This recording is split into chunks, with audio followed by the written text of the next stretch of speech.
안녕하세요. 사이버 범죄 수사 14주차 수업 시작합니다.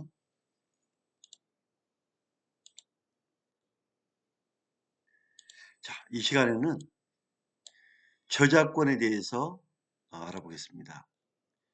이 저작권은 문학이나 예술 분야의 창작물로서 가장 방송에서 가장 많이 언급되는 대상입니다. 이 저작권도 저작 인격권, 저작 재산권, 저작 인접권, 이 컴퓨터 프로그램이라는 총 4가지의 범주로 분류되고 있습니다. 저작 인격권은 저작물의 공표권이고 저작물에 대해서 성명을 표시할 수 있는 권리입니다. 그리고 저작 재산권은 복사 등의 행위에 대해서 보호할 수 있는 권리입니다. 저작 인접권은 저작권을 연주하는 사람이 제작자나 혹은 방송 사업자가 받을 수 있는 권리입니다. 마지막으로 이 컴퓨터 프로그램이 포함되고 있는데 오늘날 이 저작권의 중요성이 자주 언급되고 있는 이유가 저작권은 인격, 재산, 인접, 컴퓨터 프로그램이라는 중요한 요소가 담겨 있기 때문입니다. 학문이나 예술에 관한 정신적 창작물을 대상으로 하는 권리로서 그 보호 객체인 저작물은 창작자의 정신적 노동의 소산이거든요.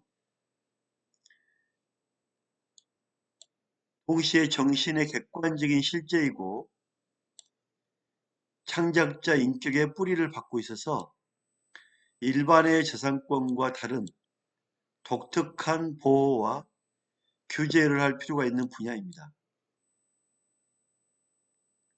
따라서 지식재산권법 영역에서도 특수한 위치를 차지하고 있습니다.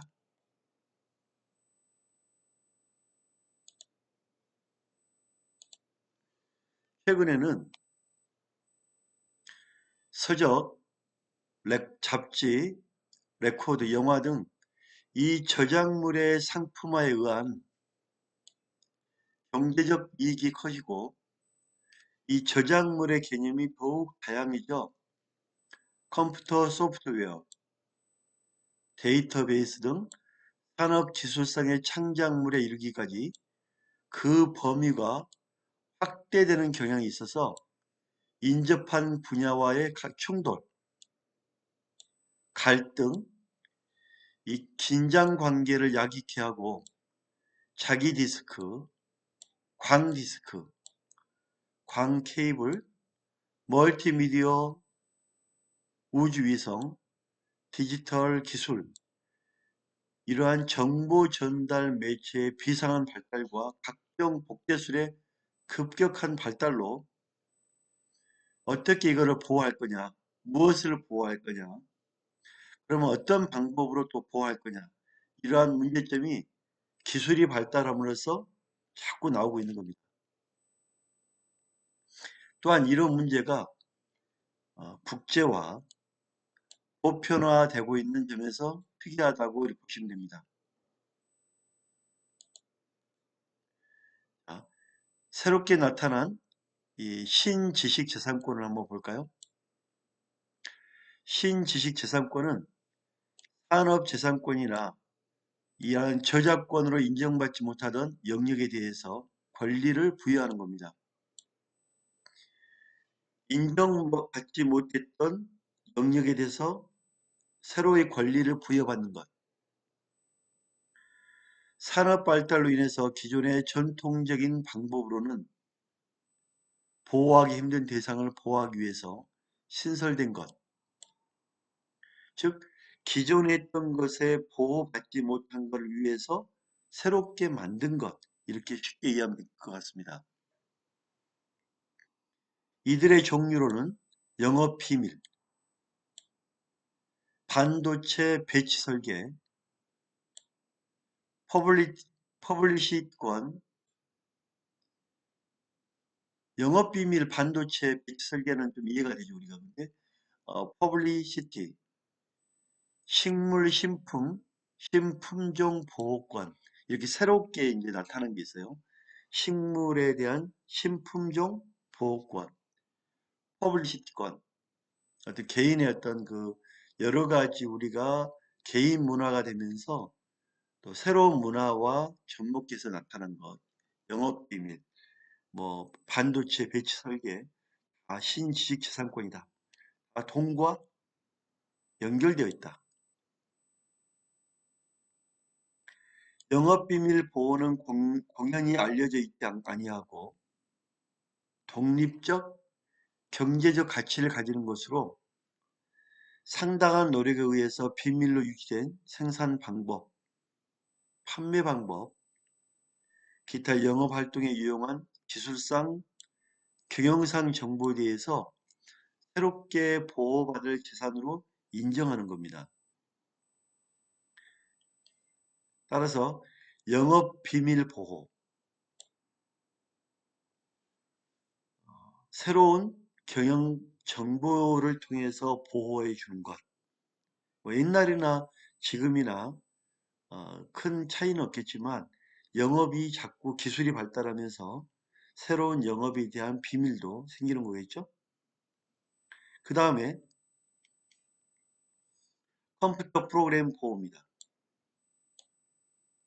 이 컴퓨터 프로그램 보호는 컴퓨터를 통해서 소망하는 작업을 하기 위한 지시 및 명령의 구체적인 집합체를 보호받는 권리입니다. 컴퓨터 프로그램 보호, 반도체 직접 회로의 배치 설계 보호권. 이 반도체 같은 경우에는 되게 중요하죠, 지금. 그죠? 반도체의 직접 회로의 배치 설계 보호권. 여기에는 뭐가 들어가냐면, 트랜지스터, 다이오드, 저항, 콘덴서와 같은 관련된 전자 회로를 보호받는 권리입니다.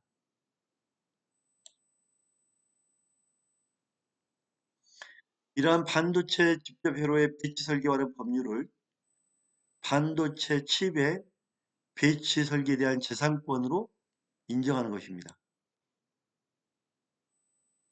반도체 칩을 생산하고 그 기술을 개발하는 것을 장려하기 위한 것이다. 이렇게 보시면 됩니다. 예, 그림을 한번 그려봤는데요. 우리가 배웠던 걸 한번 떠올리면 됩니다. 그게 지식재산권에는 산업재산권, 저작권, 신지식재산권이 있다. 산업재산권에는 특허권, 실용신안, 디자인, 상표권이 있다. 저작권은 저작재산권, 저작인격권, 저작인접권이 있다. 재산과 인격과 인접, 사용하는 권한.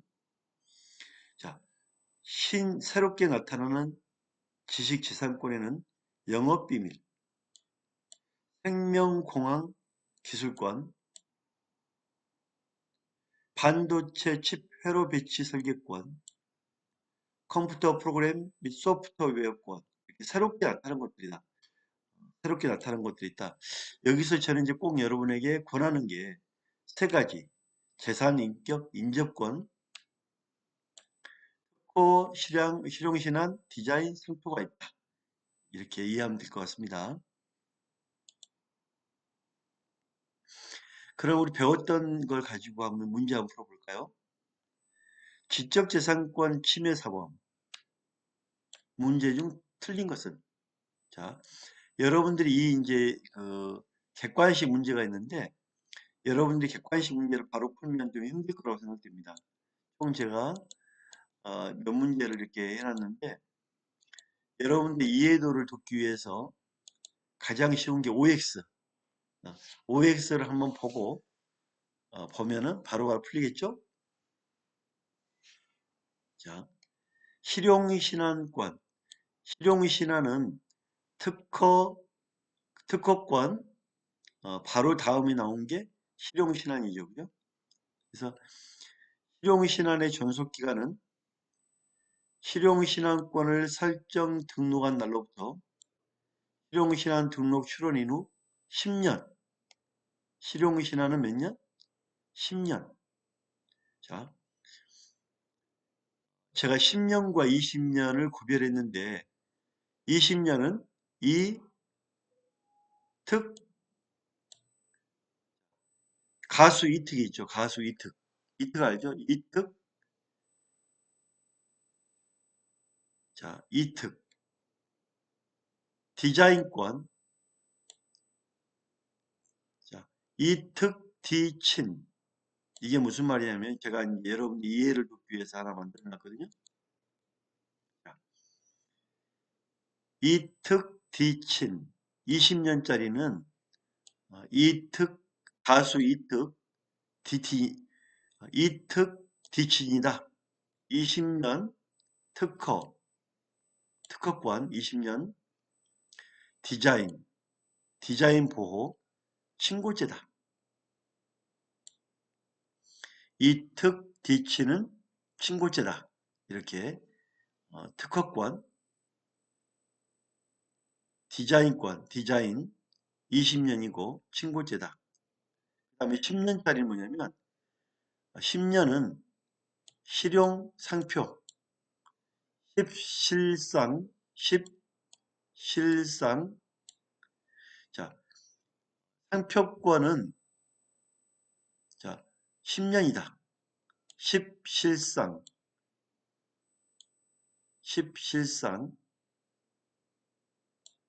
그 다음에 10실상인데 실용신안권은 일부 비친고죄죠. 일부 비친고죄다. 상표권은 아예 친고죄가 아니죠. 그래서 10실상 10년 일부 비친고죄, 실용신안은 일부 비친고죄다. 상표권은 친고죄가 아니다.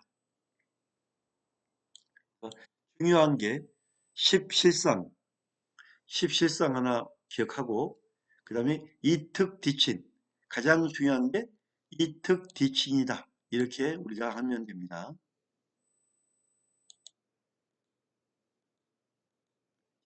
그러면 한번 우리가 볼까요? 공부했던 것 이특 20년 특허권 20년 디자인 이특 디친 디자인 둘 다 뭐다?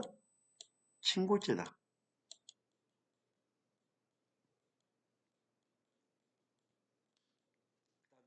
10실상 실용신안 상표권은 10년이다. 10실상 그 다음에 일부 비친고죄다. 실용신안권은 일부 비친고죄 이 정도만 딱 알면 되겠습니다. 10실상 자 기간이 제일 우리가 기간하고 친고죄냐 아니냐 기간과 친고죄이냐 아니냐 이 두 가지만 이해하면 문제 다 풀려요. 인격권은 또 뭐가 있죠? 인격권은 성명 표시, 그 다음에 성명 공표권, 독립성 유지권. 딱 이 정도만 우리가 앞 시간에 배웠던 거 기억하겠죠?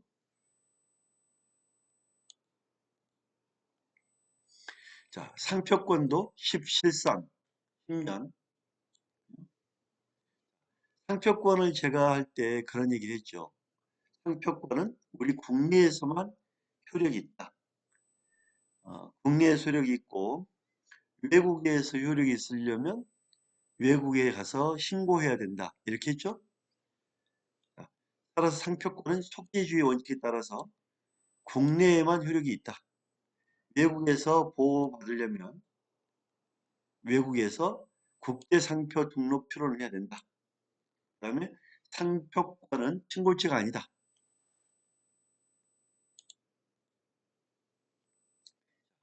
방금 전에 했던 인격권에는 뭐가 있다고요? 인격권에는 공표권, 성명 표시권, 동일성 유지권이 있다. 그래서 우리가 알아봤는데요. OX 중심으로 문제를 풀어보시면 되겠습니다. 객관식 다섯 문제는 방금 OX의 문제가 그대로 옮겨져 있기 때문에 적용만 하면 될 것 같습니다. 첫 번째 수업 마치겠습니다. 감사합니다.